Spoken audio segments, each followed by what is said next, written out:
Hello again, Struck. Today I'm bringing you version 2.0 of an old Forged plus Electrode build of mine, which is the Shocknado Vortex 2.0 Forged plus Electrode build. I tried to keep it as close to the original as possible, but there are of course some obvious changes. First of all, the reworked relics. Second, the more skill points we get with the upcoming patch. Keep in mind this is me playing on the test realm, so those extra 10 skill points and some of the changes that you're gonna see are still not available on the Vive version, but they will be apparently on the 9th of September, which is a Wednesday. So until then you can only get access to this on the test realm. More info about that in the description in one of the articles that I would share. So this is some footage on Ridiculous, and most of the footage in this video would be on Ridiculous. I'm just gonna share a little bit of footage of this build on practice, so you can see kind of how it looks like on practice. It's not perfectly min-maxed. The weapon I was using was a green weapon, and it was nice. It was poison damage and some more flat damage, but it could be better if I had a blue one-handed weapon or a two-handed weapon. So I was using one-handed weapon and a shield for all of the footage. So this is on practice, just so you can see how OP it could feel if you play it on practice. I mean, it's good. It's definitely good and feels nice both on practice and on Ridiculous. In fact, it was much better than I expected. It's far from as overpowered as it used to be before they nerfed the lightning strike chance and before they nerfed the number of shock bolts. So it's a bit more balanced, it's more reasonable to play it, but I really like it and I hope you do as well. It's a really fun take, and if you don't like the spin to win, if you don't like Cyclone mode, you can replace it with rapid strike for bunches of punches. So let's go and show you the skills first. Here we are at the segment where I talk about the skill points allocation and how I spent all the 70 points that you can get. Keep in mind I'm right now 68 out of 70 skill points because my hero is level 58. So there's 2 more skill points which I will eventually spend into Ramming Robot to get that plus 10% damage to relic skills. I will provide you with some examples of how to spend some of the last remaining few points, how you might want to remove some points from one skill, put them into another. Another thing to keep in mind before you look at the skills is I'm wearing the Mountain King helmet, which gives me with the set bonus plus 2 bro skills, and I also have equipped in the Legendarium the Mountain King Cuirass, which means I got plus 2 to barrage skill levels. So I've got plus 2 to all skill levels that are not relic skills, to just the class skills. So let's go through the skills. I've got 4 points into Sonic Pulse, which is for the relic energy charge rate. If you don't need the relic energy charge rate and you're fine with the default cooldown of the skill, you can just put 1 point in it, which would give you the tier 1 bonus, which is good enough. If you think like you've got enough energy charge rate, that means you're saving 3 points if you do this. I've got 4 points into Vent Cold Launch for the 25 damage to Vent skills. I would suggest sticking to this and not going for another route, not removing those 4 points, because I think 25% damage to Vent Vortex Bomb is amazing, and it could be a great passive for you. On the bro side of things, max out Cyclone mode. It's the bread and butter. If you want to be using Cyclone mode for damage, max it out. If you don't want to use Cyclone mode for damage, then at least get the tier 2 bonus and save 4 points and put those 4 points into rapid strike and then use rapid strike for damage. That's the 2 versions. So one version would be using Cyclone mode for damage and tier 2 rapid strike. The other one is switching them up. Instead of 8 here, 4 here, doing 8 here, 4 here is the other option if you wanna do bunches of punches instead of spin to win. Now, Vent Vortex Bomb max this one out. So you can see the good bonuses. Tier 1 doubles the armor bonus. and makes it last 4 seconds after using Vortex Bomb. Normally this only gives you 1 second double armor, but with this one you get 4 seconds with the tier 1 bonus. Then you get 20% extra damage reduction in melee combat as the tier 2 bonus, so from 50 you get 70% damage reduction after using either this or even those two skills. Even this one would give you the damage reduction if it hits an enemy. The tier 3 bonus of Vortex Bomb whops 4 fire bombs that deal the skill's current weapon damage in an area on impact. And you can see those 4 bombs over here. Just build up the heat and then boom. And yeah, you probably didn't see them well. Let's try it again without building too much. Now you saw the bombs. So that's the bombs. 1 point into power projection is nice if you think you whack block chance, but keep in mind you can get 25% block chance here from the barrier for 6 seconds every 20 seconds, and block chance is capped at 40. But if you whack block chance from your gear, you might wanna add 3 more points. So that's a very good place where you could spend the extra 3 points. If you're not getting tier 2 sonic pulse, you can put the points into tier 2 power projection. And tier 2 vent fracking strike, I strongly suggest using this. This gives you 10% cooldown to all 4 skill cooldowns, which means vent vortex bomb when you max it out would be at 4 seconds. And if you add another 10% cooldown, it becomes 3.6 seconds. And it's amazing. I really love how this allows you to spam Vortex Bomb a little bit more. You can get items that give you cooldown for Vortex Bomb, and let me try and show you one. I think I've got one somewhere here. There we go, faster cooldown for Vortex Bomb. If you've got 10% cooldown for Vortex Bomb from one item, it's gonna be good enough. If you wanna spam Vortex Bomb even further, then you might want to reconsider using the spin2win skill, and maybe to get rid of this cyclone mode hit cost, because by investing into cyclone mode you get this 30% less hit cost, which means it's gonna take you a while before you can build the heat up. Long ago we had vent fracking strike being a heat builder instead of a vent skill, and it was great to do Vortex Bomb fracking strike combo. You could use like 2 or 3 fracking strikes and then boom Vortex Bomb, but that's no longer possible. So you might wanna reconsider and maybe use servo driven uppercut, or maybe use rapid strike, or just avoid using cyclone mode if you want to be spamming Vortex Bomb. If you want to stack the cooldown reduction of this skill to be like 1 second or under a second, but this is not for that build. So for that build, avoid using too much cooldown, because you can put better stats in that place. So if you get 10% cooldown for Vortex Bomb from an item, you can probably allow yourself to remove the 4 points here. You can also use that while you've got 4 points here. You can use it as a ranged skill, because let's build up some hit just to show you what I mean. Sometimes, for example, let's say you're here and there's an enemy you want to finish. Well, you can just use fracking strike. I was a little bit too far. It's not that high range, it's kind of mid range, but let's say I'm here and I want to hit the enemy. Fracking strike could help us. It could help us to clear out some trash, but don't rely on it too much. So as I mentioned at the start of this segment, ideally when we get the final 2 points we would get this 10% damage to relic skills, and it would be great. Which brings us to the relics. I really suggest using Localized Storm tier 3, maxed out Localized Storm. I really suggest using Lightning Barrier tier 2 bonus with the duration. You could experiment even with tier 3. It won't be bad to get the tier 3 here if you have some spare points. I strongly suggest this one as a tier 2, but it's fine even if you use it as a tier 1 or even as a just 1 pointer. It's not that terrible.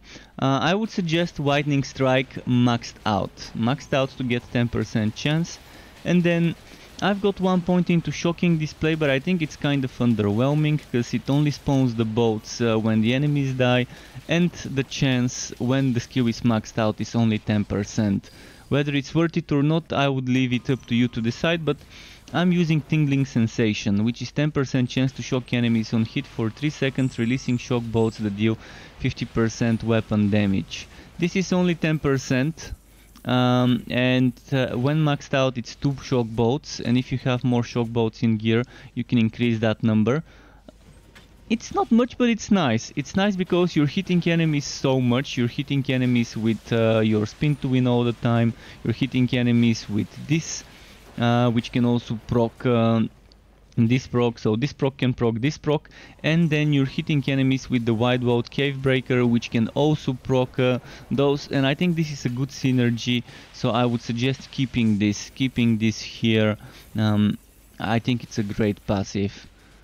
And that pretty much sums it up. Yeah, as I said, there's ways to play it differently. For example, you can remove 3 points, or you can remove 5 points here. So keep that as a tier 1 or as just 1 pointer.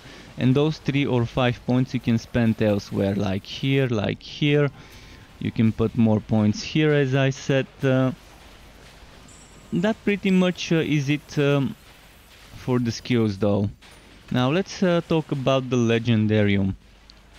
The ideal setup would be Mountain King Cuirass, arc-powered shoulders, which is pretty nice because it can help you proc more stuff. It gives you that movement speed, and it's nice. I like that chain lightning that we get for 15 seconds after activating 1000 volt burst. And then the Wideload Cavebreaker I think is such a good synergy, Alternative things instead of the arc-powered shoulders could be maybe the Raging Beater, but I don't like that it uses my heat, so it's not my kind of thing to use there. And well, there aren't that many things to suggest. I mean, Unstable Wararm, if you're not wearing it, SWAT it in the Legendarium. If you're not wearing Unstable Wararm, SWAT in the Legendarium. But even if it's level 1, you don't care about weapon damage. You don't care about, not weapon damage, about cannon weapon damage. You only care about weapon damage, not about cannon damage, to put it like that. So, the Unstable Wararm, it doesn't matter whether it's level 1, level 10, level 50, level 60, you're not gonna benefit from any crit chance, or crit damage, or shock bolts, or chance to shock, or chance to do anything like that. The only things that you benefit from in the cannon SWAT on a weapon damage build would be things like relic energy generation, relic energy costs. So if you find one that gives you relic energy generation and relic energy costs, and other things that are maybe more defensive or more utility related, then it's gonna be better. Apart from that, I think this pretty much sums up the Legendarium, and yeah, there's other things like the Skittering Shoulders you might want to consider instead of arc-powered shoulders if you feel the need to get that extra 20% damage reduction. Keep in mind the Skittering Shoulder gives you 50% damage reduction, but from being on a melee build and using fighter spirit by hitting an enemy, you get 70% damage reduction, and the limit is 90%. So if you use the Skittering Shoulder, it's only gonna give you another 20% to reach the cap. So keep that in mind. Now let's talk about pet skills. I like and recommend using Deadlier Strikes for the crit chance, but keep in mind the crit chance is 40. So if you, for example, have 20 crit chance from gear, and then you're using the Mountain King's Gauntlets, that gives you another 10 plus 10, so another 20% crit chance once you vent 75 or more hit, then you don't need the pet crit chance. So keep that in mind. You can get crit chance, for example, on a helmet, on the hover sphere, or like whatever it is that you put in this SWAT, and you can get it even on a weapon. So if you get 20% crit chance, then you don't need don't need the pet aura. Right now I've got 20% crit chance with the pet aura, which is just about the right amount of crit chance to cap it out at 40. And this is why I'm using Deadlier Strikes. But if I had more crit chance, I would replace it probably with Running Partner or with increased awareness, although my block chance right now is high enough, so Defender or Running Partner would be the choices for me if I get more crit chance. Healing Friendship, I strongly suggest using it. Battle Cry, it's pretty nice, it goes well, but if you need survivability, maybe Defensive Posture is your better choice. And Screeching Stun, I love it more than Immobilizing Strike for this build. But someone might prefer Immobilizing Strike. Now let's talk about other things such as the gear. So here we are at the segment where I talk about the gear. The gear that I like using and the roles that I would suggest using for this build. So I'm gonna start with the weapon, and there's of course as always two ways to go. Do you wanna go two-handed or do you wanna go one-handed and a shield? Do you want more survivability or do you want more damage? Well, I would leave that up to you, but in either case I'm gonna show you and tell you about what you might wanna look after. Since they reworked the passives for each relic to no longer be able to get 25% damage of the relic's element, I would suggest get a weapon that gives you flat damage, one-handed weapon or two-handed weapon that gives you flat damage, then another one or two flat damages at the bottom, and then socket it for more flat damage. So the more flat damage the better. If you can get a weapon to roll, a blue weapon for example, to roll for example like flat damage and another flat damage, you can try and get flat damage and crit damage, flat damage and crit chance, flat damage and something like damage with Vortex Bomb. I don't think there's an affix in the game, damage with Cyclone Mode, but if there is one, it won't be a bad one to get either. Chance to get Shock Bolt is also not bad, but the ideal weapon would be flat damage at the top. In the middle 2 times flat damage, and then in the bottom another flat from a socket. This is a great example of a two-hander like this. So you've got flat damage at the top together with the built-in crit chance, at the bottom you've got 2 times flat damage and some more crit chance, and then there's some more flat damage I've added as a socket. Pretty good, decent one. You can try and use a Wideload Cavebreaker if you have a good one, decent one, that would empty some room in the storage. So for example, if I had this one as a socketed, I could get it to give me another 800-900 flat damage to get it to 5000. Still wouldn't have been better than the green one, because the green one is level 60 and this one is level 57. But if I had a level 60 Wideload Cavebreaker with some crit damage like this one, 40% crit damage, maybe some crit chance, maybe some other good stuff in there, it could have worked well. It could have worked well if it had a socket. I would have lost some damage, obviously, and compared to a blue one, it would have been worse than a blue one, but it's a good alternative choice. If you don't have a good blue weapon, a good road socketed Wideload Cavebreaker is a good alternative option. Now this brings us to the shield. For the shield I would suggest something with defense on top, block chance on top. More block chance on the bottom if it's needed, then maybe more defense or defense of a specific element, and a socket. For the cannon you want unstable war arm regardless of what level, and you don't care about damage, crit chance, crit damage, and other things like shock bolts, chance to shock, chance to burn bleed. All of those offensive things on the cannon will not work on your Vortex Bomb, on your Cyclone Mode, on your Ramming Road. Anything that does not do cannon damage will not benefit from offensive stats from the cannon, and this build does not include a single skill that does damage as a cannon damage. Yes, we do have Sonic Pulse. And Sonic Pulse can stun enemies, but it doesn't do damage. So you don't need cannon damage stuff. Things like relic energy generation, things like relic recharge rate, utility, things like those are good. So try and get a cannon that has as much utility that's not related to cannon stuff, to cannon damage, as you can.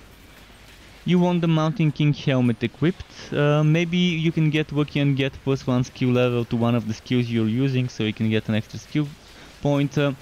But you would want something with good defense or good block chance or good evasion at the top, and you want probably to get crit chance here, and maybe some more elemental defense, maybe some more evasion, maybe some more block chance at the bottom, and maybe a skill level to one of the skills that you're using in the build, so you can get an extra skill point. For me, this +1 Vent Furnace Blast doesn't do anything because I'm not using the skill, I'm not investing into it.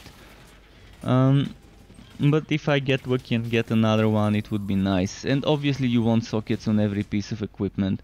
Since you need 2 more pieces of the Mountain King set, I strongly suggest Mountain King gauntlets. They're a must-have for this build to get that crit chance. And they're pretty good. And keep in mind that gives you 20% crit chance, and the aura of the pet gives you 15. So if you're using something like this weapon, you probably would want to remove the pet aura, because look at my crit chance right now is 20, meaning with this it gets 40. If I equip this, my crit chance is 34, meaning if I remove the pet aura I'm at 19, meaning with this one I'm gonna be at 39, which is almost the cap. So keep that in mind. So Mountain King powdrons is probably not what I ideally want to wear. But the other options are not as good either, so probably the Mountain King Powdron is the only item I would suggest wearing as the third piece of equipment. I mean, you can wear the chest, but that means you're robbing yourself of flat and % damage rolls that can roll on a blue chest but cannot roll on a legendary. And the same goes for the legs or hover sphere or whatever other locomotion you're using. On the locomotion, you can still get flat damage just like the chest, and you can get % damage. So keep that in mind to avoid using it.